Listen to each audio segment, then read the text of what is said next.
RTVC Noticias. Emisión central.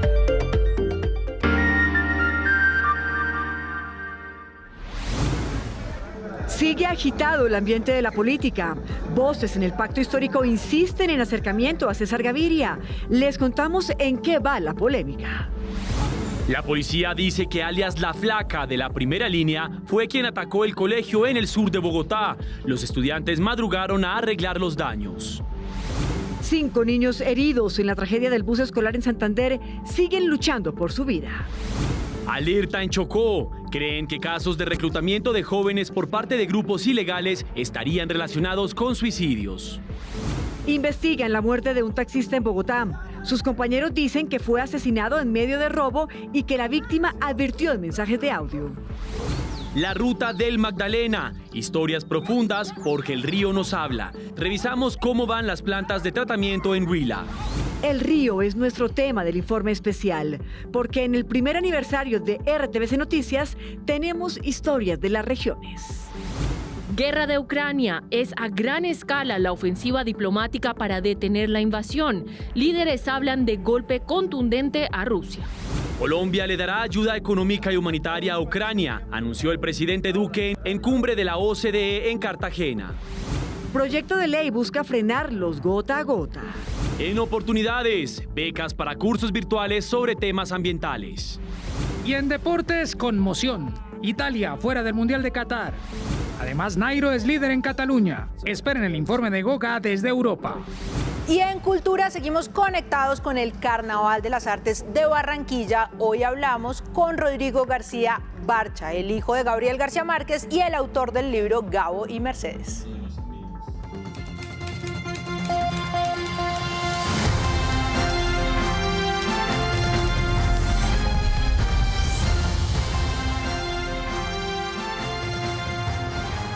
Iniciamos nuestra emisión central de RTVC Noticias y siguen las divisiones políticas en medio de la contienda por la presidencia. En el pacto histórico buscan reuniones con César Gaviria para llegar a acuerdos. Esto ocurre un día después de la polémica entre el expresidente liberal y la candidata a la vicepresidencia Francia Márquez.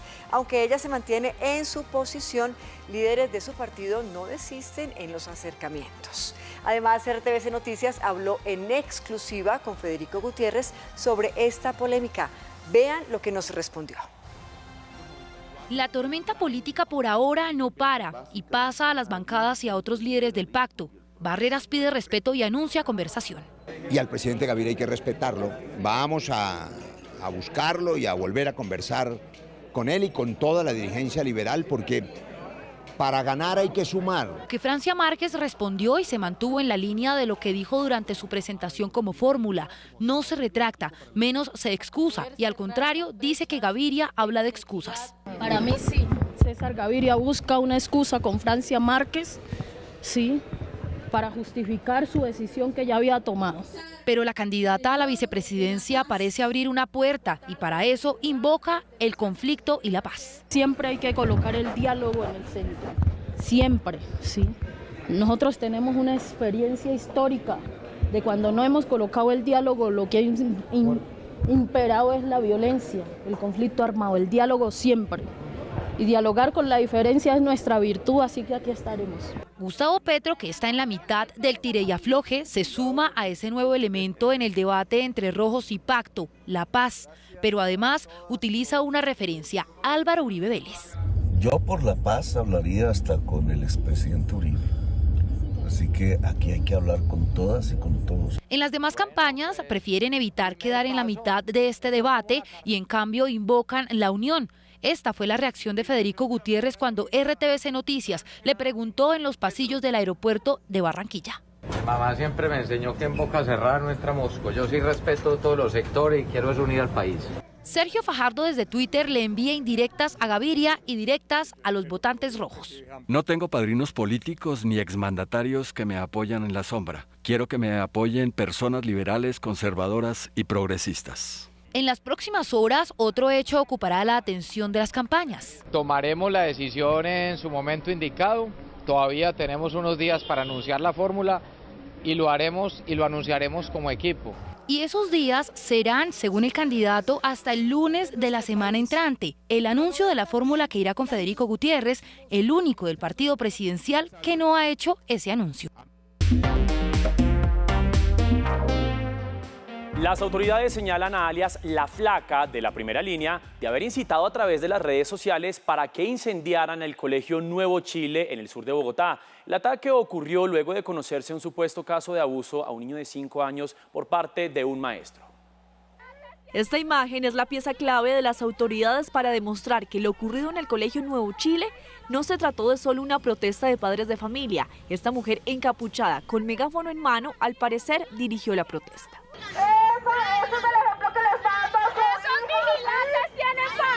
Los investigadores encontraron que al parecer se trata de alias La Flaca, la misma persona que minutos antes había publicado este mensaje en redes sociales. La que quiera quemar, que queme. La que no estorbe.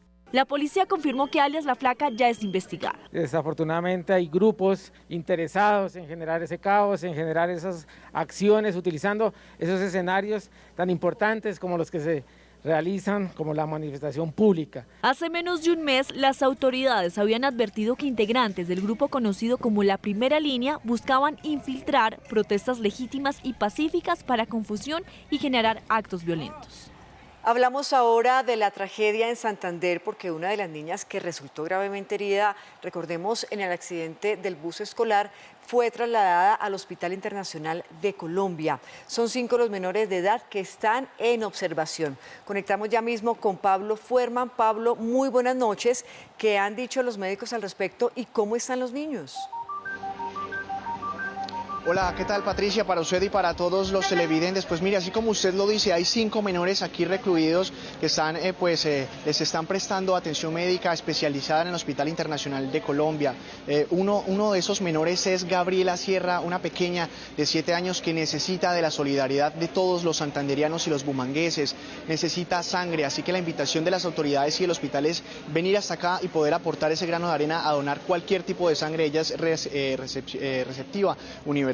Asimismo, en medio de tantas noticias negativas, pues queremos contarles buenas noticias, y es que en el hospital de García Rovira fueron dados de alta 7 menores. Así lo confirmó el gobernador de Santander, Mauricio Aguilar Hurtado. Dolor y desconsuelo. San Andrés está de luto. Con calles de honor, los estudiantes despidieron a los compañeros que murieron en el accidente.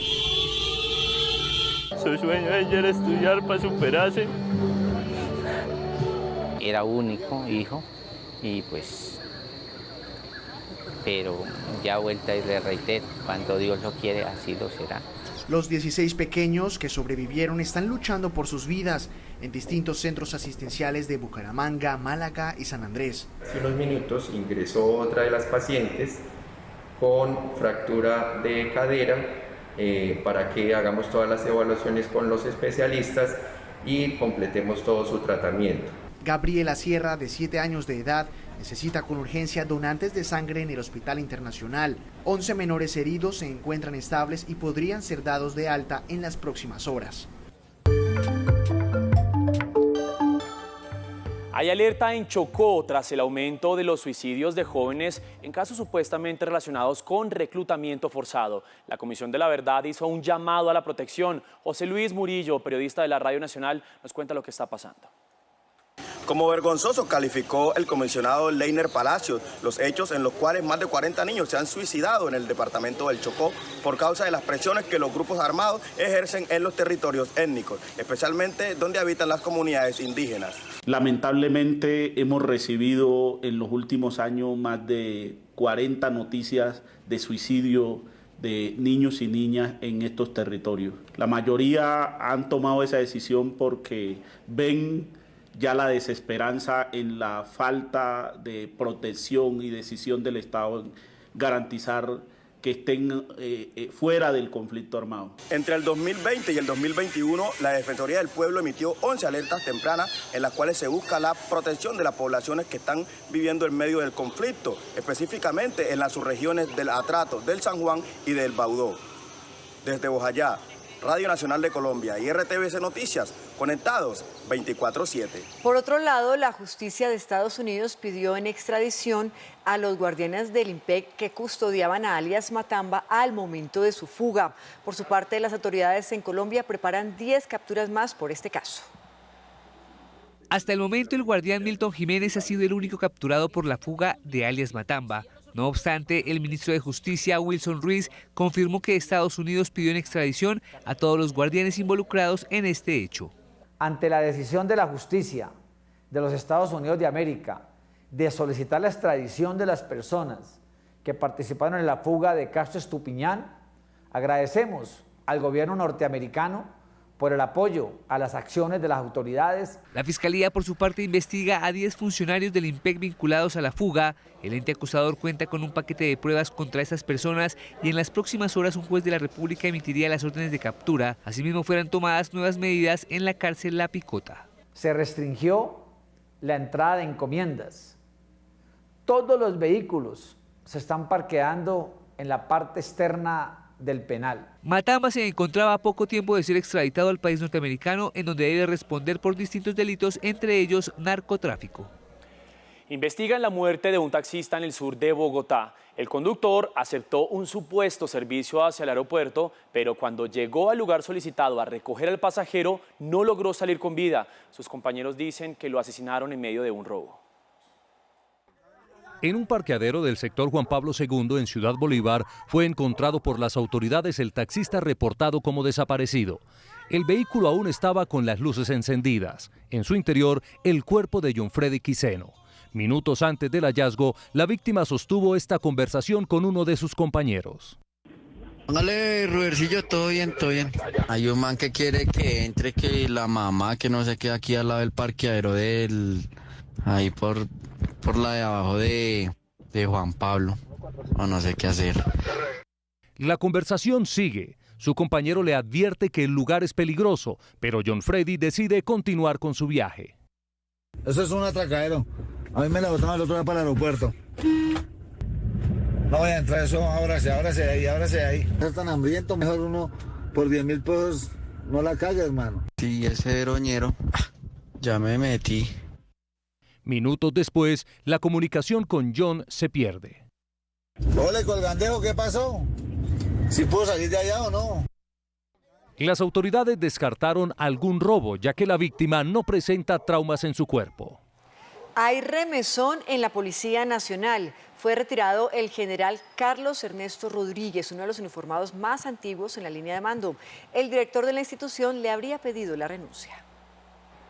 Uniformados testigos de los hechos cuentan que el propio director de la policía, el general Jorge Luis Vargas, le pidió en su oficina al inspector la renuncia y resultó en una acalorada discusión sobre la transformación integral de la policía.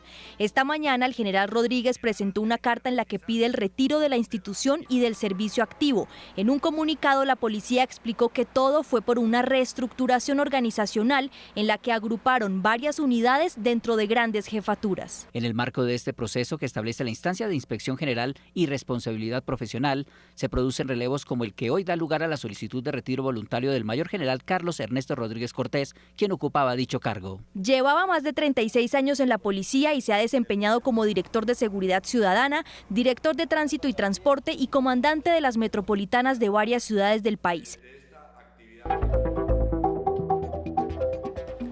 Semana de especiales en RTVC Noticias. Celebramos nuestro primer año al aire. Durante esta semana, todos los días les hemos estado presentando informes especiales. Y también saludos de ustedes, nuestros queridos televidentes en las regiones, porque somos el noticiero de todos. Vamos con la entrega de hoy. Seguimiento a uno de los trabajos memorables de nuestro primer año, la ruta del río Magdalena.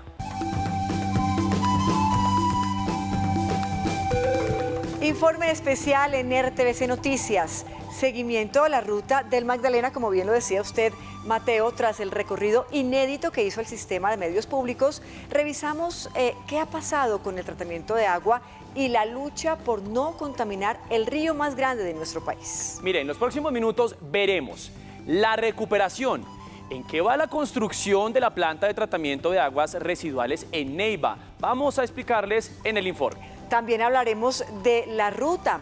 Recordaremos cómo fue el recorrido de la expedición de 1.540 kilómetros de historias, pero sobre todo pasaremos a esta nueva fase informativa y de contenido, porque nosotros escuchamos al río. Por ejemplo, los puntos de contaminación que encontramos en nuestro paso. Y los avances. Hay puntos donde la recuperación del río se puede ver con optimismo. Es el caso del municipio de Garzón, porque allí el proyecto tiene buenas proyecciones. Iniciamos. Hoy, 4 meses después de la Ruta del Magdalena, regresamos a verificar cómo avanzan los compromisos de las autoridades. Para sorpresa nuestra, en Neiva, por ejemplo, la situación parece seguir muy mal. El río Magdalena recibe una dolorosa descarga de contaminación. Por aquí salen las aguas negras de 500.000 habitantes que tiene Neiva. Y este es el río Magdalena. A partir de este punto, sus aguas son impactadas por la contaminación. Este es uno de los puntos de mayor afectación del río Magdalena. Nos ha faltado tener un mayor compromiso de ciudad. Para la empresa de servicios públicos y la administración municipal de Neiva, la PETAR es prácticamente un hecho y su aspecto sería similar al de esta maqueta. Solamente nos queda faltando, en términos generales, son los recursos. Para los ambientalistas, Neiva seguiría impactando al río con sus aguas negras. Según los veedores, este no es el lugar indicado para la construcción de la PETAR, ya que aguas abajo hay al menos 17 vertederos más donde se volvería a contaminar el agua. Si nosotros cometiéramos el error de hacer el tratamiento de aguas residuales en este sitio, pues estaríamos, una vez salgan tratadas, volveríamos a contaminarlas con los 17 vertimientos.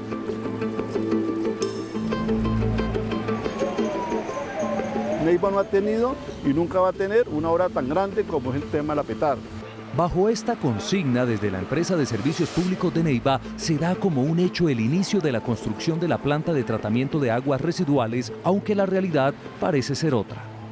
Lo que dicen las empresas públicas y el alcalde, que ya está en curso la licencia ambiental, eso es una mentira que nos están diciendo a todos los ciudadanos de Neiva. El ALA hizo la revisión de la documentación que presentó las empresas públicas, es incompleta y requiere de 32 requisitos que ha solicitado el ALA desde el mes de octubre. Según la empresa de aguas públicas de Neiva, el gran reto que tiene la construcción de la PETAR es conseguir los recursos. Según ellos, cada día que pase, el costo de la obra aumenta considerablemente. Significa que el financiamiento de la construcción de esa PETAR, que hoy nos vale 215.000 millones, a 25 años, que es el periodo de retorno, de acuerdo al ejercicio financiero y a la modelación que se ha hecho, estaríamos nosotros pagando 553.000 millones. El municipio de Neiva no tiene hoy el presupuesto para la construcción de la PETAR y por eso descargan su responsabilidad en el gobierno nacional. Que por favor considere su voluntad, además de la voluntad que ha tenido con la ciudad de Neiva, y que de los 147.000 millones que nos quiera aportar, lleguemos a 250.000 millones de pesos. Así, con más incertidumbres que certezas, la PETAR de Neiva sigue dejando en cuidados intensivos al Río Grande de la Magdalena. Repasemos la Ruta del Magdalena, que hoy vamos a continuar, pero oyendo qué nos dice el río. El pasado 2 de noviembre el Sistema de Medios Públicos inició una de las travesías más ambiciosas por parte de un equipo periodístico y de producción en Colombia. Nos propusimos durante 22 días navegar el río Magdalena buscando las historias que convergen alrededor del afluente más importante del país. La Ruta del Magdalena, sin lugar a dudas, es el proyecto más ambicioso que ha tenido la radio-televisión pública en toda su historia, no solo en lo periodístico, sino también en lo logístico, en la producción. Nuestro recorrido finalizó después de 1.540 kilómetros de historias. En la laguna de la Magdalena, en pleno corazón del macizo colombiano, fuimos testigo del nacimiento del Río Grande de Colombia. Es sin duda uno de los lugares más bellos de nuestro país. Allí brotan los primeros hilos de agua del afluente que atraviesa todo el país. Y al fin hemos llegado. Luego de 20 días, el Sistema Público de Medios RTVC ha llegado a la bella Laguna de la Magdalena. Apenas a 200 metros de nosotros, Daniela, está la sagrada Laguna de la Magdalena, pero justo hasta allá no llegaremos. Y usted lo ha dicho, Carlos, esta laguna es sagrada y por eso usted y yo no vamos a llegar hasta allá, por respeto al ecosistema. Uno de nuestros objetivos era evidenciar los puntos críticos de contaminación que hoy tienen al río Magdalena en cuidados intensivos. A pocos kilómetros de su nacimiento aparece uno de los primeros contaminantes, el municipio de Garzón en Huila. Sus aguas negras llegan sin ningún control a su cauce. Este lugar donde nos encontramos es la quebrada Garzón. Infortunadamente, este sitio o esta quebrada recibe las aguas negras de cerca de 100.000 habitantes que tiene esta bella población del departamento del Huila. Todas sus aguas negras terminan desembocando en el río Magdalena, lo que estaría generando un impacto muy negativo en temas de contaminación a el río que le da vida a Colombia. Y ya lo veíamos iniciando este especial, Patricia y televidentes, la situación se pone más crítica al llegar a Neiva. Allí las aguas negras de cerca de 500.000 habitantes caen directamente al río. Desde el momento en que hicimos la expedición, Neiva es la primera ciudad capital de Colombia en contaminar al río, que es símbolo de nuestro país. Neiva es la única ciudad capital de Colombia que arroja el 100% de sus aguas residuales al río Magdalena. Y a través de tubos como el que ustedes están viendo en este momento, se calcula que diariamente el río recibe cerca de 1.370 litros de aguas negras por segundo. Y así fue la ruta, pero volvamos al presente. El río nos habla. En nuestro especial de hoy ya les mostramos la demora que tiene la construcción de la planta de tratamiento o PETAR de Neiva. Pero existe otro inconveniente. La comunidad está dividida. Más de 600 familias no ven con buenos ojos la obra a unos pocos metros de sus casas. Otros piden que se agilice la obra para superar el problema de aguas negras. En Neiva, la PETAR que se supone será construida en este lugar tiene ahora otro obstáculo, ya que un sector de la comunidad se opone a este proyecto. Según lo proyectado por el municipio de Neiva, la PETAR se construiría a tan solo 200 metros de esta zona residencial. Aquí viven 600 familias que no están dispuestas a aguantar las posibles afectaciones que dicen la planta traería a su cotidianidad. Uno es consciente que si tienen que hacer esa planta de tratamiento, sí la tienen que hacer porque tenemos que descontaminar el río, pero no es el lugar porque nosotros nos vamos a ver afectados con esa planta de tratamiento por los olores. No, la comunidad no quiere. Es que yo, como digo, ellos han hecho caso omiso porque prevalece el negocio por el bien de la comunidad. Que esto no trae ninguna cosa buena. Si estamos sufriendo ahorita, ¿cómo será más adelante? Dicen que eso no huele, pero eso me imagino que cómo no va a ver si eso es donde vienen todas las aguas negras y por mucho que eso siempre va a ser problema. Justo frente al sitio donde está proyectada la construcción de la PETAR de Neiva, se construye un conjunto residencial de 400 casas. Esta zona, por el POT de Neiva aprobado en el año 2000, esta zona es zona de protección del río Magdalena, zona de conservación, tiene unos impedimentos legales para la construcción de la planta de tratamiento de aguas residuales. Siguiendo el curso del río llegamos hasta este lugar. A pocos metros de aquí, un grupo de niños tiene que vivir al filo de las enfermedades debido a la contaminación. En este pequeño lote ubicado bajo el puente Santander viven 4 familias. Y a diferencia de los habitantes del barrio Camilo Torres, estas sí anhelan la construcción rápida de la PETAR. Prácticamente el 80% de las aguas negras de Neiva cae en el patio de sus casas. Para mí, para mis hijos y para mis vecinos es una cosa demasiado mal. Aquí está una bebé de meses, tenemos niños pequeños y ese olor nos perjudica mucho. A veces no aguantamos el olor porque ese olor es horrible. Y aquí estamos, no hay manera, tenemos que quedar aquí. Y aunque hacen todo lo posible por aguantar los malos olores, los niños son quienes llevan la peor parte. Aquí los niños se han enfermado con gripe, con fiebres y esas cosas. Y hay bastantes animalitos de esos mosquitos que se le pegan y le hacen ronchas a los niños. Salen alacranes, salen culebras. En diferentes posiciones, unos a favor y otros en contra de la PETAR, la solución para ellos es la misma. Tocará uno irse para otro lado porque ¿quién va a aguantar un olor de esos y es una afectación para la salud de los niños, de todo el personal. He pensado en irme, pero me pongo a pensar, un arriendo me sale muy caro. Entonces aquí pago 150.000 pesos y el único que trabaja es mi esposo. Y entonces si me voy no me va a alcanzar para la comida. Greivet, al igual que el río Magdalena, no tiene alternativa. Deberán seguir conviviendo con las aguas negras de 500.000 habitantes, mientras en Neiva se concretan los recursos, las licencias y el inicio de la construcción de la petar. Pero también hay noticias positivas para el río Magdalena en el departamento del Huila. El municipio de Garzón está a pocos días de iniciar la construcción de su planta de tratamiento de aguas residuales. La obra, que tiene un valor de 22.000 millones de pesos, significaría el inicio de la descontaminación del río Magdalena en este departamento.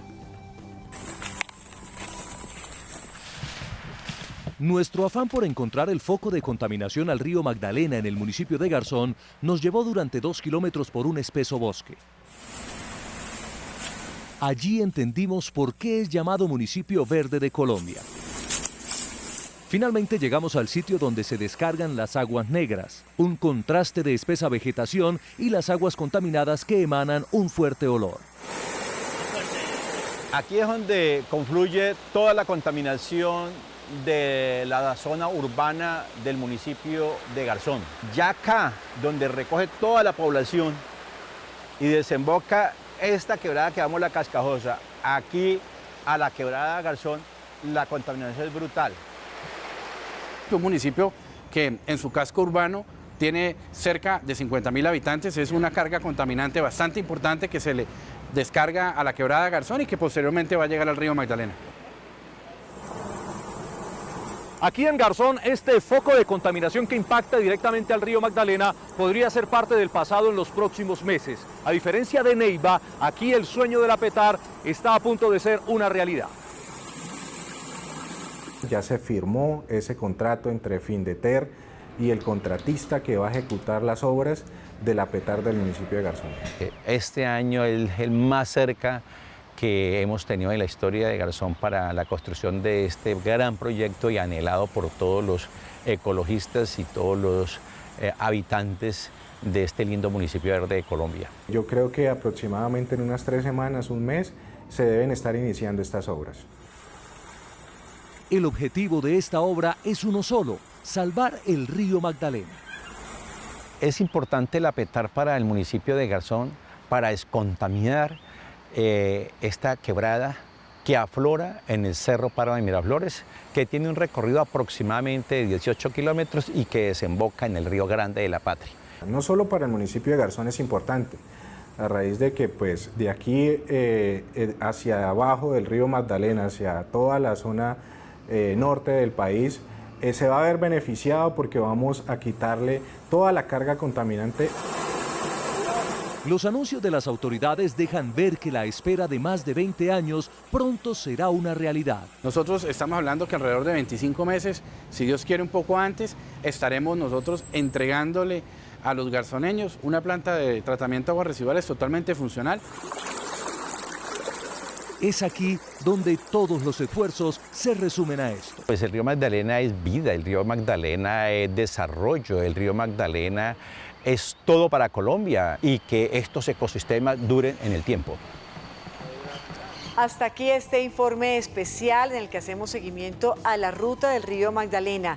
Seguiremos oyendo lo que el río nos dice, porque el río es vida y porque somos el noticiero de las regiones. Continuamos con más información. En Medellín, la SIJIN desplegó un operativo tras la fuga de un recluso con ayuda de una persona que al parecer se hizo pasar por policía durante un falso traslado. Más noticias en el siguiente panorama con los periodistas de la Radio Nacional de Colombia.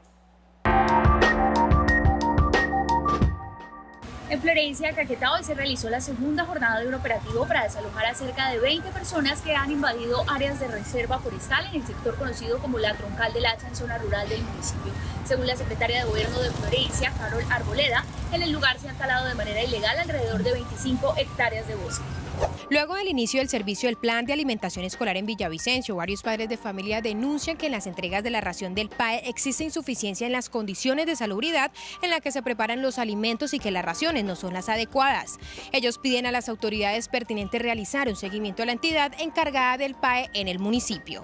En el municipio de Nechí, Bajo Cauca antioqueño, continúa la alerta roja ante posibles inundaciones debido a la actual temporada de lluvias. La preocupación es latente para los habitantes de los sectores La Caucana, Nuevo Mundo y el corregimiento de Colorado. La falta de drenajes públicos, aunado a la gran cantidad de precipitaciones hídricas que se presentan durante estas fechas en la capital chocuana, están afectando por lo menos 150 viviendas del barrio Santa Ana y a 250 niños del Centro de Desarrollo Infantil de este barrio de la capital del departamento del Chocó. 44 acueductos municipales se encuentran con afectaciones debido a los deslizamientos a causa de la ola invernal. Según Darío Chávez, el gestor departamental de aguas, los municipios del norte y del occidente se encuentran con las afectaciones debido a las avenidas torrenciales que han afectado estos acueductos.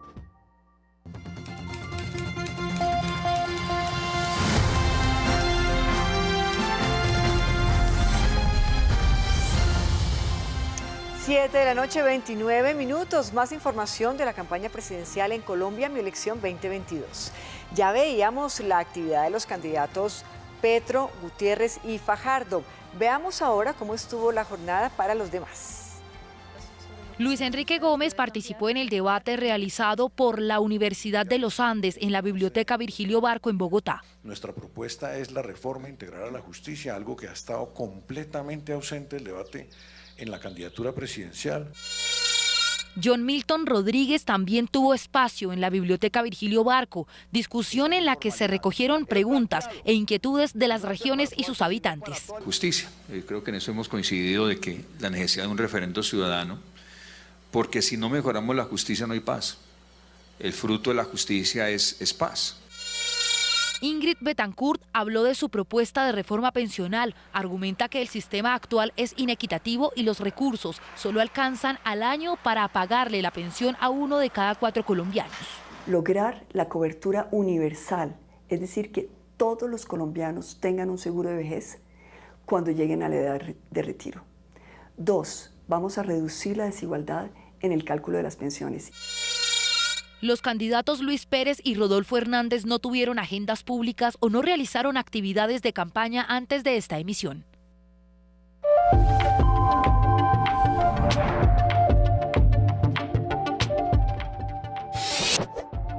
RTVC Noticias es una opción diferente para que todos estemos conectados de la información a través de las regiones. Es una ventana distinta que abre puertas a las manifestaciones culturales y de nuestra región Caribe. Un muy feliz cumpleaños para RTVC Noticias de tu reina del Carnaval de Barranquilla 2022, Valeria Charri Salcedo. Un abrazo carnavalero para todo el equipo. Yo soy Iván Marín y le estoy enviando aquí un abrazo en la distancia, una felicitación a RTVC Noticias por su primer año. Espero que sigan informando y creciendo, que vengan muchos años más.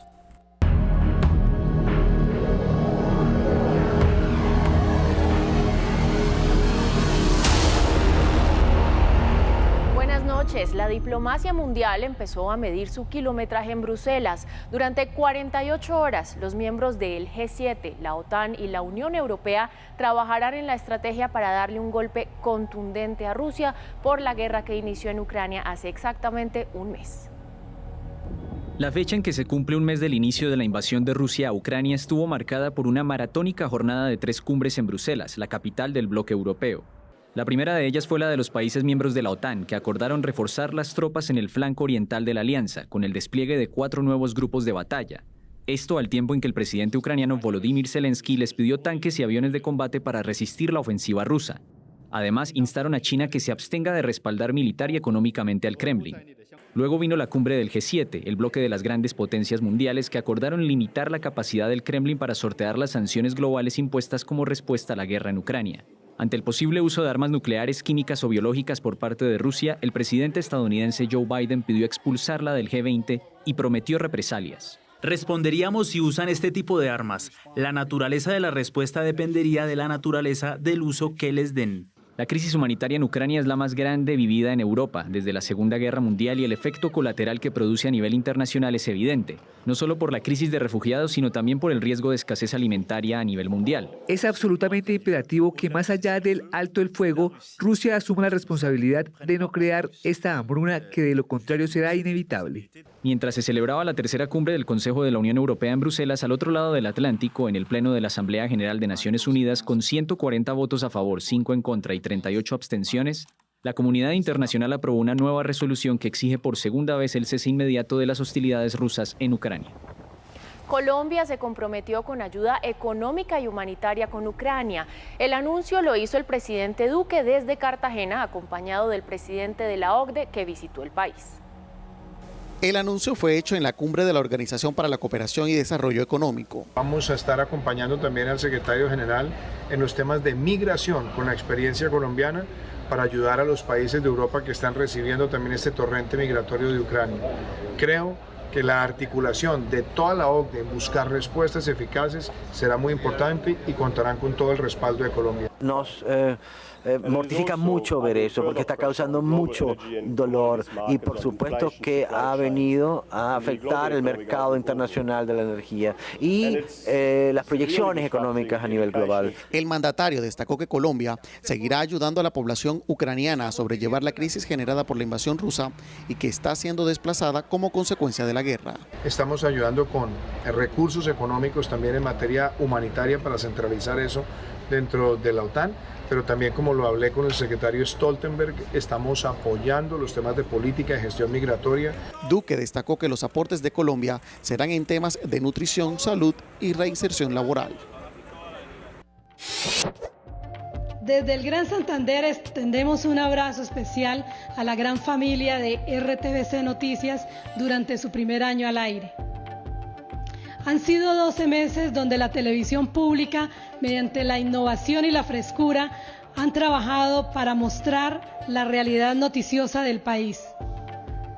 Un abrazo especial a Álvaro García, su gerente, y a Adriana Vázquez, su subgerente, a ese gran equipo humano y técnico conformado por periodistas, presentadores y camarógrafos, quienes han asumido el reto de trabajar 24/7 comprometidos con la actualidad noticiosa. Estos son los mensajes que nos llegan de distintas regiones del país.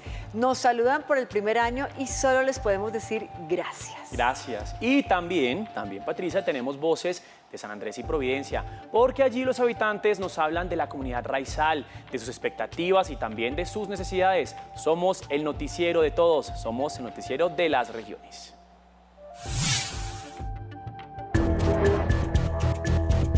Isla Providencia y Santa Catalina, no hay dos lugares, ni tres, nunca lo habrá. Es nuestro país, nuestro hogar, nuestra cuna, nuestro trabajo, nuestro sustento, todo lo que tiene que ver aquí con San Andrés. Para nosotros los raizales se nos está cerrando pues más y más las puertas para poder avanzar acá adentro en un progreso incluyente, porque este es el único territorio del Estado colombiano que es una isla oceánica y no es lo mismo que el continente, no puedes pensar que es lo mismo que Bogotá. O sea, no es lo mismo porque estás en la mitad del océano, en una isla que simplemente tiene 13 kilómetros de largo y 2 de ancho. Cómo debe administrarse, cómo debe protegerse, cómo debe conservarse una isla, sobre todo una de estas pequeñas dimensiones. Porque usted puede saber de leyes, puede saber de todas las cosas, pero si usted no sabe qué es una isla donde está viviendo, pues no le servirá nada de sus conocimientos. Nos sentimos excluidos de una isla donde nacimos, crecimos, donde nuestros antepasados nacieron, crecieron, ya se han muerto. Tenemos que empezar a pensar en los demás, en todos. Todos somos humanos y todos tenemos el mismo derecho. Todos queremos desayunar, todos queremos almorzar, todos queremos vestir, todos queremos estudio. Y así como veo las cosas, eso no va a pasar.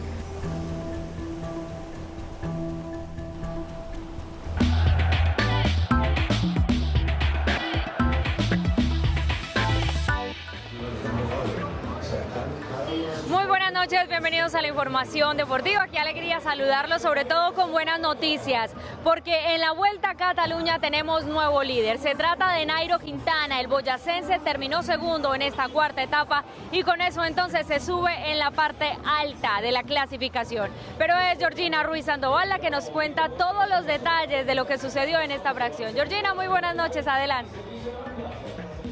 ¿Qué tal, Vanessa? Muy buenas noches. La verdad es que Nairo Quintana no se vestía de líder en ninguna carrera World Tour desde la etapa 9 a la Vuelta a España en el 2019. Afortunadamente, con una gran lectura de carrera en esta segunda llegada con meta en alto en la Vuelta a Cataluña, Nairo revirtió el tiempo. Boí-Taüll resultó ser un buen sinodal para los mejores escaladores de la Volta, con algunas rampas de doble dígito y varios equipos que apostaron a mover el ritmo como el Ineos Grenadiers, que al final salió sin recompensa. El UAE Team Emirates se aseguró de dejar cortado al líder Ben O'Connor para encumbrar a uno de los suyos.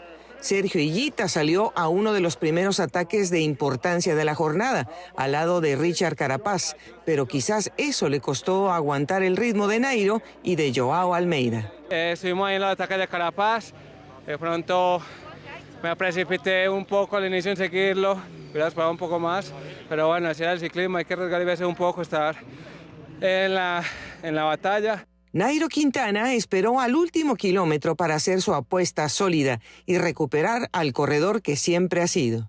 Muchos dicen Nairo es terminado, Nairo es viejo, pero la verdad que tengo el alma y el corazón de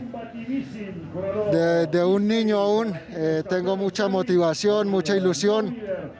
Aunque se queda con la espina clavada de no poder ganar la etapa, la batalla por la defensa de la camiseta será feroz en un empate de tiempo virtual con Joao Almeida, ganador de la fracción en Boí-Taüll. Intentaremos pillarle la rueda y si podemos coger alguna bonificación, está bien. Tenemos que correr nuevamente muy inteligentes. Este viernes se corre la etapa más larga de la Vuelta a Cataluña. Vamos camino a la costa del mar Mediterráneo, a la ciudad de Vilanova, y tendremos 2 sprints intermedios con bonificaciones en los últimos 30 kilómetros. Ahora la lucha es por segundos, pero creemos que los sprinters serán los grandes protagonistas.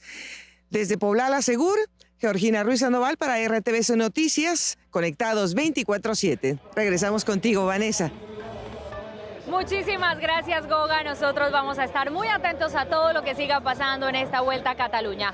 Por lo pronto, hablemos de la sorpresa hoy en el mundo del fútbol, y es que el actual campeón de la Eurocopa, la selección de Italia, terminó eliminada anticipadamente, podríamos decirlo, del Mundial de Qatar porque no logró clasificarse. Perdió 1-0 ante Macedonia del Norte y con esto pues ya se extinguieron todas esas posibilidades de poder disputar otra vez otro Mundial. Ahora Macedonia del Norte será la rival en el repechaje ante Portugal. Hacemos un repaso de todo lo que sucedió hoy en las eliminatorias de Europa. Esta noche es la mayor decepción de mi carrera. Una cosa increíble ha sucedido esta noche. No hay palabras para describirlo. Diogo Jota, el segundo para el 2-0. Burak Yilmaz pone al minuto 65 el descuento, 2-1. Y en tiempo de reposición, Mateus Nunes, tras el pase de Rafael Leão, pone a Portugal 3-1 contra Turquía y rumbo a enfrentar a Macedonia del Norte. Puso las cosas 1-0 y ahora enfrentará a Polonia. El segundo tras el pase de Ben Davies, Gareth Bale, y el 2-0. Y finalmente entre Escocia o Ucrania.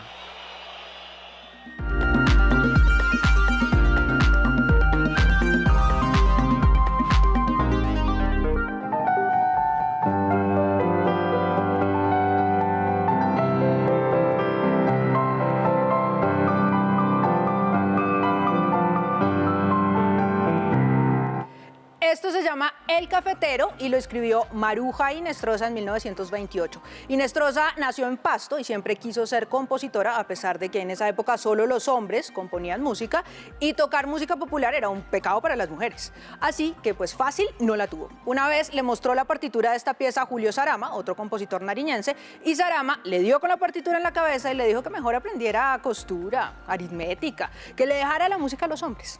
Pues bueno, menos mal, no le hizo caso, porque El Cafetero ha sido grabado casi 60 veces en la historia por diferentes músicos. Bienvenidos a una nueva entrega del Manual Revisado para Mujeres del Siglo XXI, un trabajo en equipo de RTVC Noticias y la Biblioteca de Escritoras Colombianas.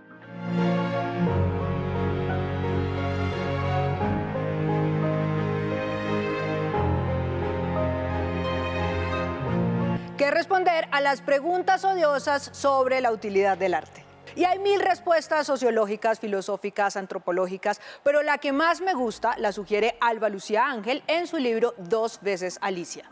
Si no escribo hoy, se me irá el año entero con la misma historia. En conclusión, el arte para nada y el arte para todo. ¿Qué responder a quien aún cree que existen instrumentos de hombres e instrumentos de mujeres?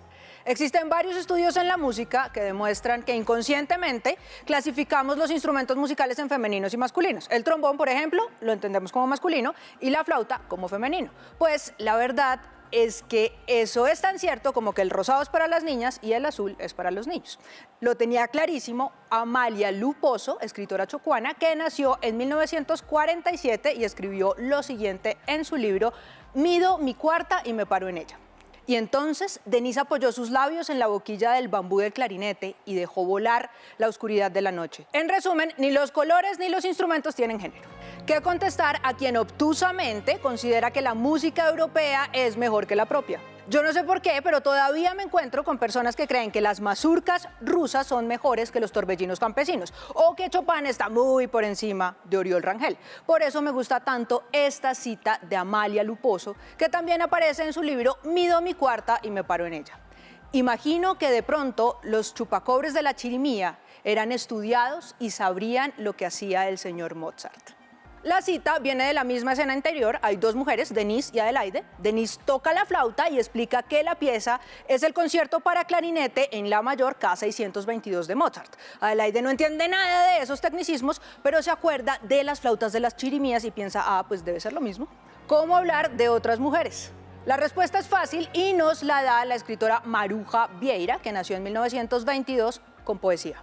Esta mujer fue humana, más humana que nadie. A fuerza de estar viva, se consumió en su llama. No la conocí nunca y estoy junto a su nombre, mientras el tiempo esculpe su misteriosa estatua. Está hablando de la escritora Elisa Mujica y el verso hace parte de un poema que aparece en su libro El nombre de antes. ¿Cómo aprender otro idioma en poco tiempo? Estoy segura que bajo esa promesa han vendido millones de cursos, de videos, de cassettes para escuchar mientras uno duerme, pero la forma que más me convence es la que propone Francisca Josefa de Castillo en un libro que se llama Su vida. Yo no sabía leer bien el latín porque no lo había leído nunca, mas aquella noche que digo, llegando al Salmo 87 que comienza Domine Deus salutis mae indeclamanti et nocte coram te, lo entendía todo hasta el fin. En conclusión, se aprende leyendo. Apréndanselos de memoria y compártanlos y aplíquenlos. Son la mejor manera de ser mujer en el siglo XXI y sobrevivir en el intento. Y si en algún momento tienen dudas, consulten la Biblioteca de Escritoras Colombianas o vuelvan a los 5 capítulos de este manual.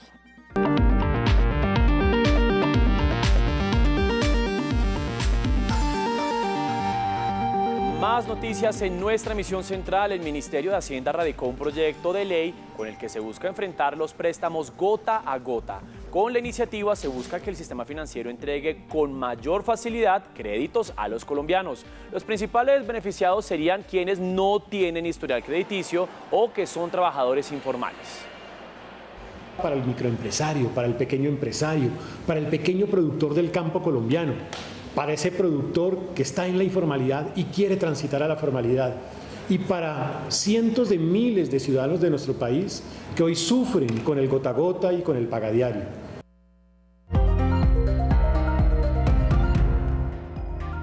El precio del dólar subió 42 pesos con 26 centavos y llegó a 3.798 pesos con 90 centavos. El precio interno de la carga de café cayó 21.000 pesos y quedó en 1.980.000 pesos. Más de 35.000 visitantes son esperados en Barranquilla para el carnaval de este fin de semana. La ocupación hotelera sería superior al 90%. 17.000 personas en condición de discapacidad trabajan en empresas del sector público y privado en Colombia. 4 de cada 10 empleados son mujeres, según el Ministerio del Trabajo. Por supuesto, con mucho cariño para ustedes y desde FENALCO, muchas felicitaciones por este gran esfuerzo y que sigan adelante. Citación de la JEP al director de la Dijín y solicitud de la orden de captura contra el gobernador de Chocó son algunos hechos que usted conocerá en el siguiente resumen informativo en un minuto. Fue asesinado con arma de fuego el firmante de paz Jorge Canchi Ramos, de 42 años, en Tambo, Cauca. Según Indepaz, ya son 11 firmantes asesinados en lo corrido de este año. La JEP citó para el 31 de marzo al general Fernando Murillo, director de la Dijín. Lo requieren para que explique por qué, según los magistrados, no brindó garantías para las diligencias con alias Otoniel. El juez 11 de conocimiento aceptó el retiro del preacuerdo entre la Fiscalía y Carlos Matos. En medio de la audiencia, el fiscal del caso pidió que se investigue si hubo irregularidades y el abogado Iván Cancino. Matos protagonizó un escándalo por salida sin control de la cárcel La Picota. La senadora Piedad Córdoba no asistió a la citación hecha por la JEP, donde sería escuchada por el magnicidio de Álvaro Gómez Hurtado. Córdoba aseguró que en su agenda ya tenía compromisos de campaña política. El Tribunal Superior de Bogotá dictó orden de captura a Ariel Palacios, gobernador de Chocó, por presuntas irregularidades en la contratación de elementos de bioseguridad. El ex senador Eduardo Pulgar está hospitalizado en la Clínica La Misericordia de Barranquilla. Está condenado por la Corte Suprema a 4 años y 8 meses por supuesta corrupción judicial.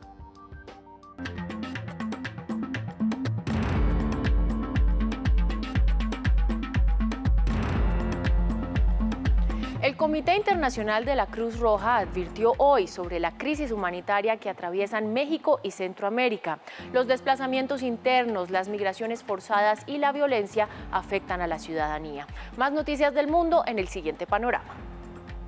Corea del Norte disparó un misil balístico intercontinental, según aseguraron Corea del Sur y Japón, que se mostraron indignados ante el ensayo más potente de Pyongyang desde 2017. La agencia estatal de noticias norcoreana informó que el líder del país, Kim Jong-un, ordenó personalmente probar este nuevo tipo de misil. Con el grito de 30.000 detenidos desaparecidos presentes, decenas de miles de argentinos volvieron a marchar hasta la Plaza de Mayo, al cumplirse 46 años del golpe de Estado que instaló una dictadura militar responsable de decenas de miles de desapariciones, exilios y ejecuciones en centros clandestinos.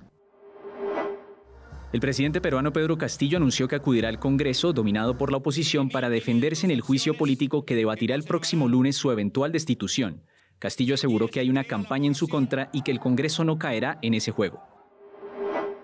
Miembros de la Federación Nacional Campesina de Paraguay participaron en una marcha exigiendo la derogación de la llamada Ley Zabala Riera, que modificó el Código Penal en ese país, aumentando a 10 años la pena máxima por invasión a la propiedad privada. Tenemos oportunidades de estudios para profesionales. El ICETEX está ofreciendo becas para cursos virtuales sobre la gestión sostenible de residuos. Les contamos aquí de qué se trata y cómo pueden postularse. En oportunidades para que profesionales realicen cursos virtuales gratuitos sobre la gestión sostenible de residuos sólidos, vaya a la página www.icetex.gov.co. Allí tendrá que ingresar sobre la opción Becas, luego dar clic sobre la pestaña Becas para estudios en el exterior. Selecciona el ítem Becas vigentes y escoge la convocatoria. Ojo, porque al ingresar encontrará las generalidades y los requisitos para inscribirse, como ser colombiano, ser mayor de 22 años y menor de 65, tener un promedio mínimo de notas de pregrado de 3,7 a 5, contar con mínimo un año de experiencia laboral en el área del curso y disponer de un dispositivo con acceso a internet. Atentos, porque el curso tendrá una duración de 10 semanas y será certificado por la Pontificia Universidad Católica de Valparaíso. Recuerde que la convocatoria va hasta el 28 de marzo del 2022. Y muy importante, si quiere seguir informado 24/7, nos encuentra en todas nuestras redes sociales como RTVC Noticias. Un saludo muy especial a toda la audiencia de RTVC Noticias y al canal. Cumplen un año informando, llevando felicidad, llevando buenas nuevas a todos los colombianos, pero sobre todo información verídica y muy real. Siempre atentos a poder servirles y decirles que ustedes hacen muchísimo por Colombia. Los policías de Colombia los felicitamos de corazón. Es un honor ser policía.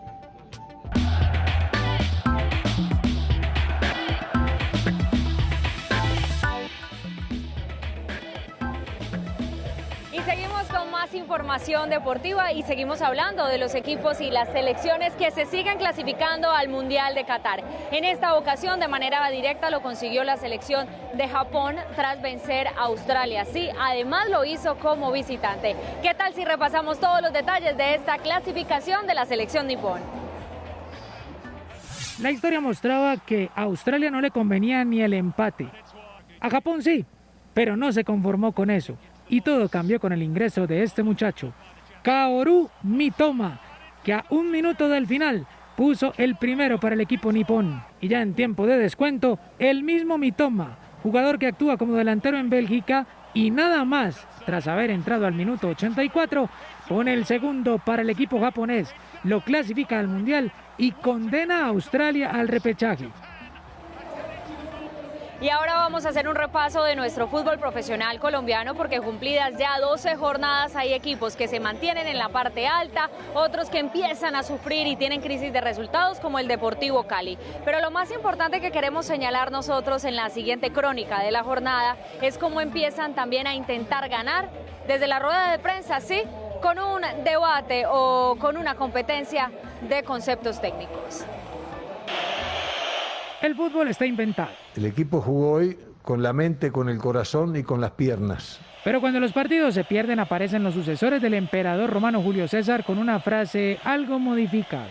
Él decía, divide y reinarás. Pero en este caso sería, confunde y ganarás el partido. Tengo que utilizar el carril 2 para que Perlaza, que estaba siendo profundo, utilice el carril 1. Larry ascendía para utilizar el carril 4 y Dani estaba abierto para el carril 5. Peor aún. Hay que convertirse en físico de la NASA para hablar de una cosa tan simple como el fútbol. Creo que los fijadores nunca participaron bien y peor aún creo que los compensadores nunca entendimos qué teníamos que hacer. Mientras que cuando los resultados se dan, el fútbol es más sencillo. La actitud del equipo. Si el equipo quiere cosas importantes, tiene que tener también esto en determinados momentos. A nadie le gusta perder y las ruedas de prensa se están usando para ganar en los micrófonos lo que en la cancha se perdió. Mi nombre es John Espinosa y realmente veo RTVC porque en corto tiempo, en 30 minutos, logro enterarme de la información más importante que sucede en el país y además porque sigo todo su contenido en las diferentes redes sociales. Hola, mi nombre es Maureen Hooker y a mí lo que me gusta de RTVC es que resalta la cultura y las costumbres de todas las regiones del país. Muchas gracias.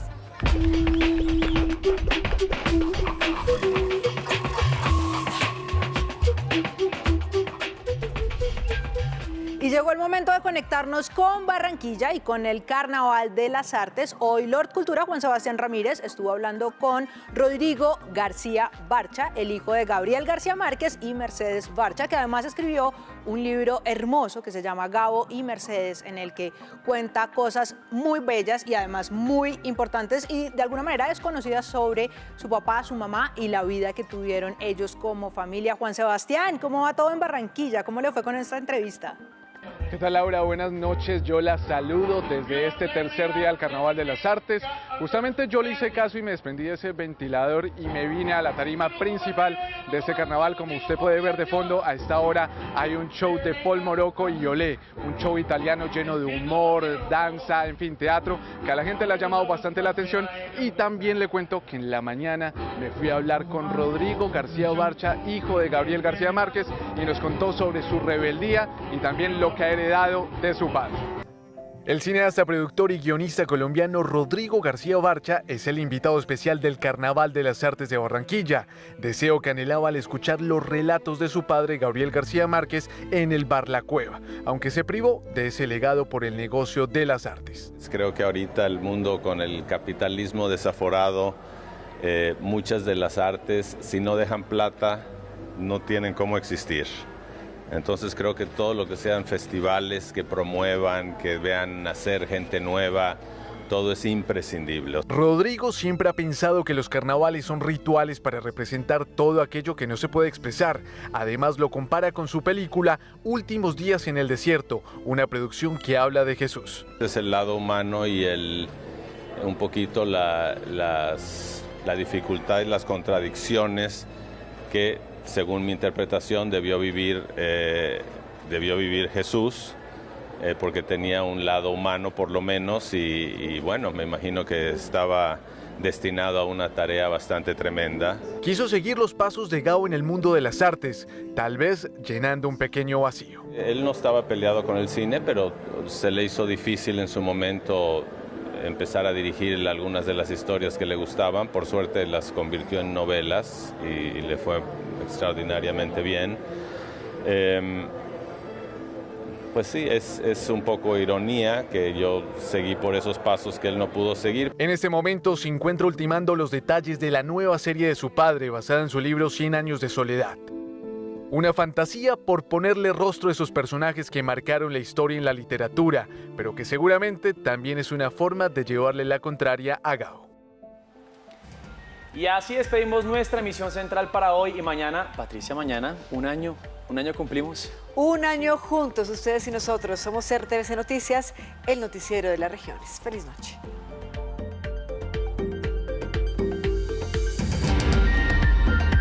RTVC Noticias, emisión central. Me conoces, mírame bien si sabes de mi padre, mi madre o mis abuelos. Quiero sentir la alegría. Me conoces, ven por mí. Es tiempo de encontrarnos. Dame todo tu apoyo, muéstrame el camino para ser un campeón. Me conoces, soy yo. Me conoces, ven por mí. Me conoces y aquí estoy. ¿Tienes entre 14 y 28 años? Inscríbete ya a Mundo Sacúdete 100% virtual y lleva tu proyecto de vida a otro nivel. En www.sacudete.gov.co encontrarás cursos de formación para que adquieras conocimientos, herramientas y habilidades para la cuarta revolución industrial, retos sociales, habilidades digitales.